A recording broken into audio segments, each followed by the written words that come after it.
We make it all happen here at the beauty shop. And I'm not just talking about making you look fly. In here, we share everything. Nothing is off limits.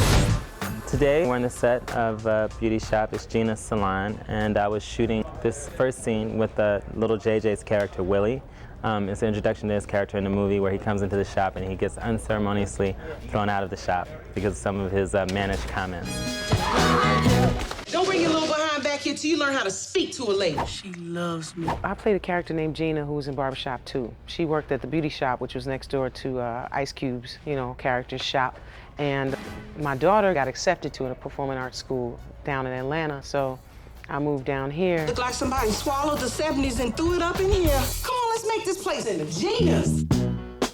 The challenge with shooting, a lot of this movie in the beauty shop is to keep it, visually interesting. But actually, the actors that we have are so great that, they keep it interesting. I mean, they're just hilarious at times and, wonderful to watch, and they look great. And so, they keep it alive. So I don't think it feels too claustrophobic. And I also designed the set in a way that we can move around it, and it has some different levels and other areas in it that have different colors and stuff. So the eye always has something to look at. Each one of the actresses that are playing stylists in the shop gave a little bit of their own flavor to it. Alfre Woodruff brought the motherland flavor. It's a lot of Afrocentric stuff and trinkets like that. There's a picture of Madam C.J. Walker, who was a pioneer in hair care, and she was the first woman to be a president of a bank, and she's also African-American. She's a historical figure and really big in the beauty business. It was something, Latifah wanted to do. Where I live in North Carolina, which is close to Georgia, a salon. And the thing that I find very interesting is they always know everything. And if they don't know everything, it's at least a version of everything.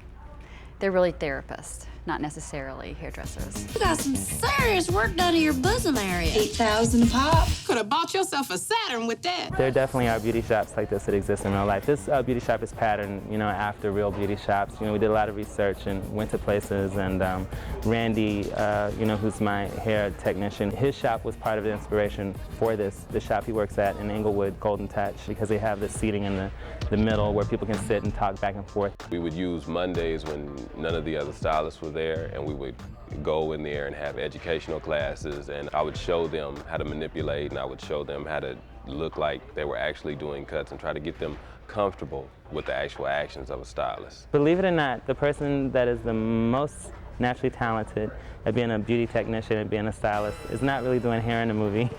It's Keshia Pulliam. My mom, she owned a hair salon when I was growing up.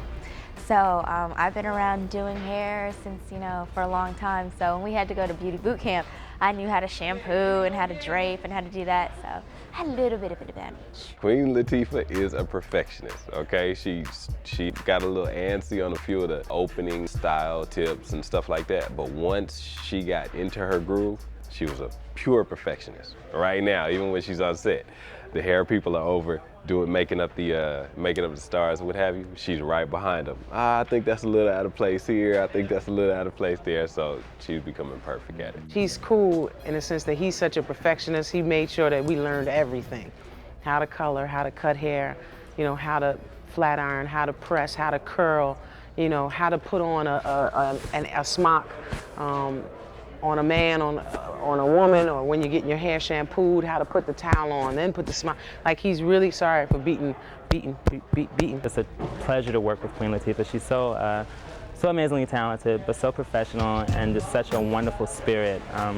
She's gracious to everyone. She's funny, she's witty. It's so great. You turn on the camera and she's there, and it's 100%. The hairdos for this movie will be inspired by Southern hairstyles, main Atlanta, because that's where the whole setting is supposed to be taking place.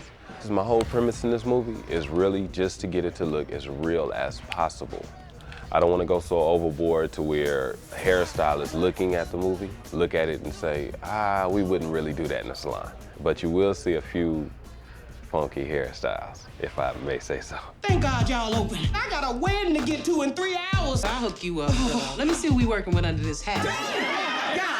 I'm having some Don King issues. Gina's thing is a press and curl. She likes to lay edges down nice and smooth, not curly up here and then straight over here. No, it's gonna be straight here and straight here, or either curly here and curly here. Never the twain shall meet. I have naturally curly hair. I did not do this. I wake up and all I have to, I wet my hair because otherwise it looks like a bird's nest or some strange animal has lived in there overnight.